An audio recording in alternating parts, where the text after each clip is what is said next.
జాతీయ పార్టీ. ఎంత ఆ పార్టీ తెలంగాణలో ఓడిపోయినా, జాతీయ స్థాయిలో గత ఎన్నికల్లో ప్రధాన ప్రతిపక్ష హోదాను కూడా సంపాదించుకోలేకపోయినా కాంగ్రెస్ జాతీయ పార్టీ. కేంద్ర ఎన్నికల సంఘం, భారత్ పార్లమెంటు లెక్కల్లో కాంగ్రెస్ పార్టీ ఒక జాతీయ పార్టీ. అలాంటి జాతీయ పార్టీకి సంబంధించిన ఒక రాష్ట్రంలోని లెజిస్లేటివ్ విభాగాన్ని తెలంగాణ రాష్ట్ర సమితిలోకి విలీనం చేయాలంటూ అసెంబ్లీ స్పీకర్కు ఒక లేఖను ఇవ్వనున్నారట.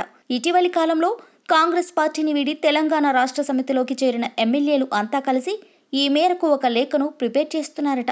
ఇటీవల తెలంగాణ అసెంబ్లీ ఎన్నికల్లో కాంగ్రెస్ పార్టీ తరపున గెలిచిన 19 మంది ఎమ్మెల్యేల్లో 13 మంది ఫిరాయించినట్లుగా, తామంతా టీఆర్ఎస్లోకి చేరినట్లుగా, కాబట్టి ఇంతటితో తెలంగాణ సీఎల్పీని టీఆర్ఎస్ ఎల్పీలోకి విలీనం చేయాలని వీరంతా కోరనున్నారట.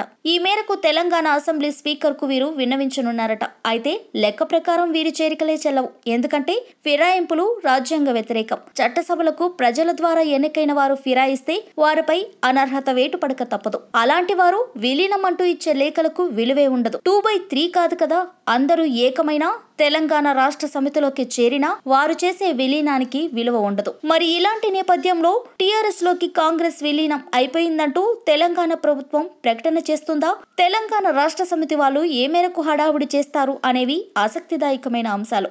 ఇది వరకు తెలుగుదేశం, వైఎస్ఆర్ కాంగ్రెస్ పార్టీ వంటి ప్రాంతీయ పార్టీల లెజిస్లేటివ్ విభాగాలు తమ పార్టీలోకి విలీనం అయిపోయినట్లుగా టీఆర్ఎస్ ప్రకటించుకుంది. అదంతా తెలంగాణ అసెంబ్లీ ఎన్నికలకు ముందు కేసీఆర్ గత టర్మ్లో చేసిన వ్యవహారం. మరి ఈ దఫాలో ఏకంగా కాంగ్రెస్కే ఎసరు పెట్టేస్తున్నట్టున్నారు. ఏం జరుగుతుందో చూడాలి మరి.